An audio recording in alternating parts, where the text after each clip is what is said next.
اپنی قوم سے ایک بات کہنا چاہتا ہوں. دیکھیں ہم نے حضرت امام حسین کی شہادت سے کیا سیکھا ہے؟ ہم نے سب سے پہلے یہ چیز سیکھی کہ جو لا الہ الا اللہ، جس کا اللہ جس کو ایمان دے دیتا ہے، اور جس کو علامہ اقبال کہتے ہیں عشق.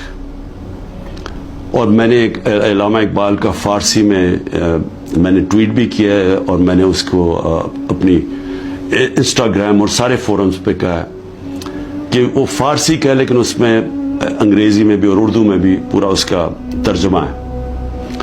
تو علامہ اقبال ان کی شہادت کو کیسے دیکھتے ہیں؟ اتنی خوبصورتی سے انہوں نے بتایا ہوا ہے کہ لا الہ الا اللہ کا مطلب آزادی، اور آزادی خوف سے بھی، آزادی اپنی میں سے بھی، اور وہ آتی ہے عشق اللہ سے، اللہ سے عشق کرنے سے. اور وہ ہے جب لا الہ الا اللہ، جب آپ اپنے ذہن میں دعویٰ کر دیتے ہیں، پھر آپ کسی کے سامنے نہیں جھکتے. تو جب پتا تھا کہ وہ پوری کی پوری فوج سامنے کھڑی ہے، پیچھے نہیں ہٹے، جھکے نہیں.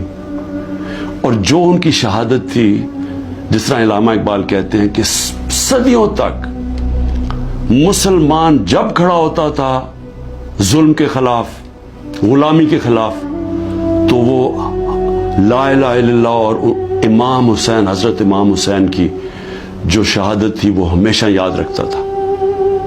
وہ جو پتہ ہوتے ہوئے ایک انسان کو کہ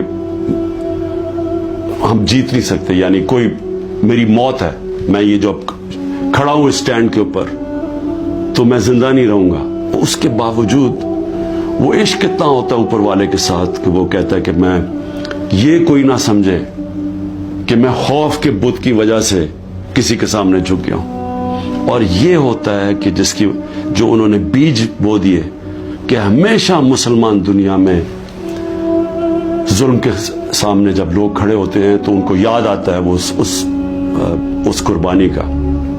اور یہ بھی یاد رکھیں کہ یزید نے کیسے یہ ظلم ہونے دیا تھا، وہ کیوں کامیاب ہوا، کیونکہ کوفہ کے لوگ اتنے خوف زدہ تھے. اس نے اپنا گورنر، ظالم گورنر کو رکھا تھا، اس کے ظلم کی وجہ سے وہ اتنے سہمے ہوئے تھے، وہ اتنے ڈر گئے تھے یزید کے ظلم سے کہ وہ نکلے نہیں.